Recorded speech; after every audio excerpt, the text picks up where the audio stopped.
भगवान शिव, जिनके विषय में कहा गया, विधि हरि रूप त्रिविध विपुधारी, बने सृजन पालन लयकारी, तुम हो नित्य दया के सागर, आशुतोष आनंद उजागर, अति दयाल भोले भंडारी, अग जग सबके मंगलकारी।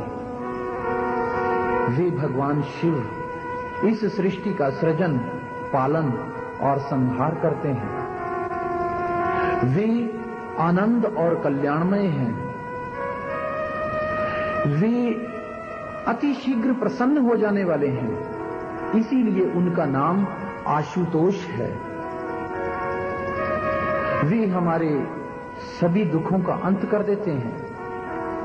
वे हमें हमारे तीनों तापों से मुक्ति दिला देते हैं, जिसे हम प्रार्थना में सदा कहे करते हैं कि तीनों ताप निवारण हारा, दुख हंता सुख रास, ताको विघ्न न को लागै, जाकी प्रभु आज्ञा अरदास। उन्हीं भगवान शिव की स्तुति, उनकी महिमा, उन भगवान शिव की शक्ति की स्तुति स्वयं श्री गुरु गोविंद सिंह जी ने भी की है, जब उन्होंने कहा है, देह शिवा बर मोह यह, शुभ कर्मण ते कबहू न टरूं अरसे जब जाए लरूं, निश्चय कर अपनी जीत करूं। शिवा, शिवा किसको कहा है उन्होंने? शिवा कहा है उन्होंने शिव की शक्ति को, पार्वती को। जब मैंने ब्रह्म ज्ञान की प्राप्ति नहीं की थी, तो मैंने एक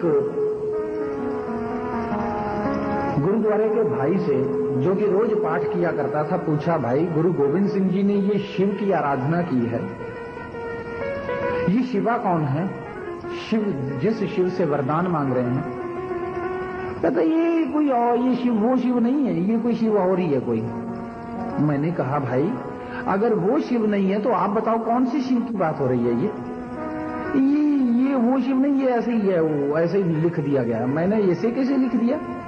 ये शिव वो नहीं है तो क्या ये फिर क्या शिवाजी मराठा है? गुरु नानक देव जी केवल सिखों के लिए नहीं आए, वे समस्त विश्व के लिए आए। गुरु साहबान ने जो शिक्षा दी वो केवल मात्र सिखों के लिए नहीं दी। उन्होंने जो गुरुवाणी की रचना की वो केवल मात्र किसी एक संप्रदाय विशेष के लिए नहीं की, वो किसी एक व्यक्ति की संपदा नहीं है। यदि ऐसा वो लिख कर गए हैं तो बता दो हमें, क्या हमें वो गुरुवाणी बोलने का हक नहीं है? आज जो लोग इस बात का विरोध करते हैं उन्हें शर्म आनी चाहिए। वो गुरु गोविंद के सिख नहीं हैं। वो अपने आप को जो आज खालसा कहते हैं और इस बात के विरोध करते हैं, वो खालसा नहीं है। हम हैं खालसा। हमने उस ब्रह्म को देखा है। तुम जिस बात की कहते हो कि हम गुरु ग्रंथ को, श्री गुरु ग्रंथ साहिब को मानते हैं, हम सदगुरु महाराज के शिष्य कहते हैं कि हम श्री गुरु ग्रंथ साहिब को जानते हैं। उस श्री गुरु ग्रंथ साहिब का हमारे अंदर प्रकाश हुआ है। आप बाहरी तौर पर श्री गुरु ग्रंथ साहिब का प्रकाश करते हैं, किंतु श्री गुरु ग्रंथ साहिब का प्रकाश हमारे भीतर हो चुका है। खाली बाहरी बातों से बातें नहीं बनती। आज संसार में सर्वश्री सदगुरु आशुतोष जी महाराज जी की कृपा से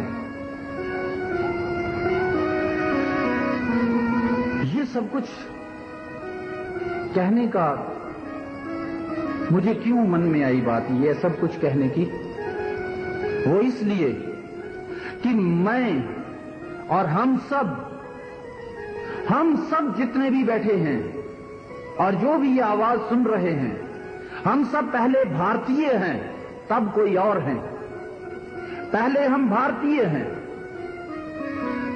याद करो वो दिन जब ये पंजाब में आतंकवाद का दौर था। याद करो वो दिन जब दम दनाते हुए आतंकवादी घूमते थे। इन्हीं दुष्टों ने, पाखंडियों ने स्वार्थ की खातिर, अपनी कुर्सी की खातिर भोले भाले युवकों को धर्म के नाम पर भड़काकर उनके हाथों में हथियार थमा दिए। पंजाब में खून की होली खेली गई। 5 बजे के बाद दरवाजे बंद हो जाते थे, कोई घर से बाहर नहीं निकलता था। उस समय कई माओं के पुत्र, कई बहनों के भाई, कई बहनों के सुहाग उजड़ गए। उस समय का याद करते हुए भी रोंगटे खड़े हो जाते हैं। उस समय जब उनका आतंकवादियों का बोलबाला यहां बहुत बढ़ गया था,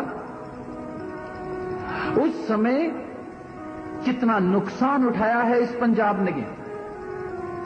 और आज भी वही आतंकवादी, आज भी ऐसे ही और स्वार्थी तत्व उसी धर्म के नाम के ऊपर लोगों को भड़काकर हिंदू सिख के बीच में फिर दीवार, घृणा और नफरत की भावना पैदा कर देना चाहते हैं और कहते हैं कि हम खालसा हैं। ऐसे खालसा गुरु गोविंद सिंह के सिख नहीं हो सकते। ये खालसा नहीं है, ये उग्रवादी हैं, आतंकवादी हैं। और ये जो दुष्प्रचार कर रहे हैं सदगुरु आशुतोष महाराज जी के विरुद्ध, ये पाकिस्तान के एजेंट हैं। अखला गया है कि आज फिर हिंदू और सिख एक होने लगे। ये श्री राम कथा, ये सदगुरु महाराज जी की कृपा से ये उसका स्पष्ट प्रमाण है कि हिंदू और सिख एक साथ बैठे हुए हैं। सिख बल्कि हिंदुओं की ज्यादा संख्या में हैं। ये प्रमाण है इस चीज का कि हिंदू और सिखों में एकता पैदा की जा रही है परम पूजनीय सर्वश्री सदगुरु आशुतोष महाराज जी की कृपा से, उस ब्रह्म ज्ञान के माध्यम से। और पाकिस्तान बौखला गया है कि ये तो फिर एकता होने लगी। और आज फिर उसी ने कुछ भाड़े के लोगों को, कुछ स्वार्थी तत्वों को फिर खरीदा है। किंतु अब सदगुरु महाराज और उसके शिष्य ये नहीं होने देंगे